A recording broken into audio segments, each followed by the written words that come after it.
திருச்சிற்றம்பலம். ஓம் சிவகுரு.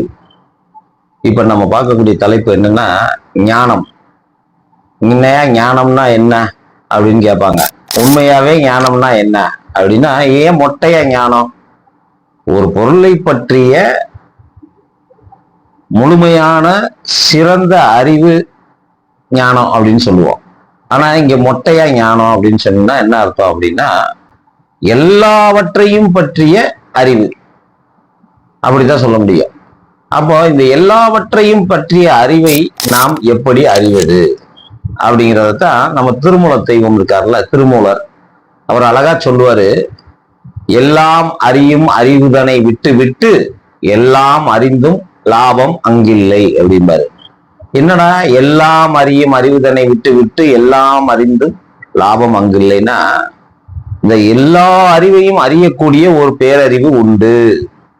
அந்த பேரறிவை நீ தெரிந்து கொண்டால் எல்லா விதமான அறிவும் உனக்கு வரும்னு சொல்ற. அப்ப அந்த பேரறிவை எப்படி தெரிந்து கொள்வது?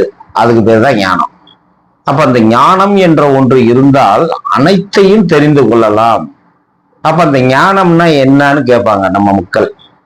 ஞானம்னா என்னன்னு சித்தர்கள் சொல்றேன்னா, எல்லாத்தையும் தெரிஞ்சுக்கிறதுக்கு முன்னாடி முதல்ல உனைய நீ யாருன்னு தெரிஞ்சுக்கோ, அதுதான் ஞானம்.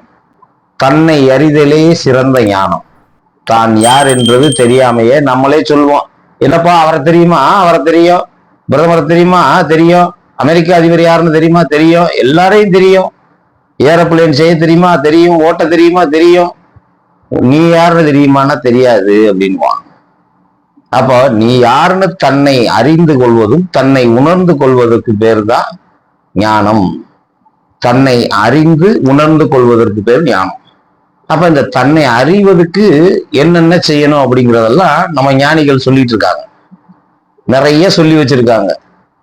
இவரு திருமூலரை திரும்ப சொல்லுவாரு, தன்னை தான் அறிய தனக்கு ஒரு கேடில்லை, தன்னைத்தான் அறியும் அறிவை அறிந்த பின் தன்னைத்தான் அர்ச்சிக்க தான் இருந்தானே.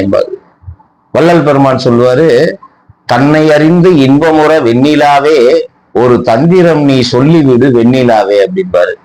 ஏன் அவர் போய் நிலா கிட்ட கேட்டாரு அப்படிங்கிறதெல்லாம் ஒரு கதை. நிலானா என்னன்றதெல்லாம் நம்ம போக போக பார்ப்போம். அதுக்கு முன்னாடி நம்ம சேனலை முதல்ல சப்ஸ்கிரைப் பண்ணி பாருங்க.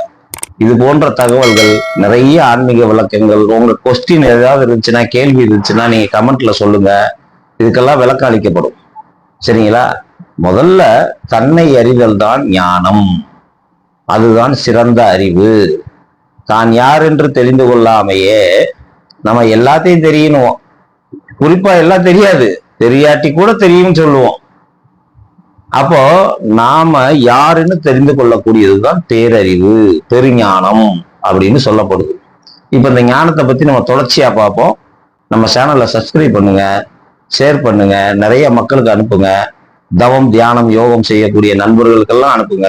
நன்றி, வணக்கம்.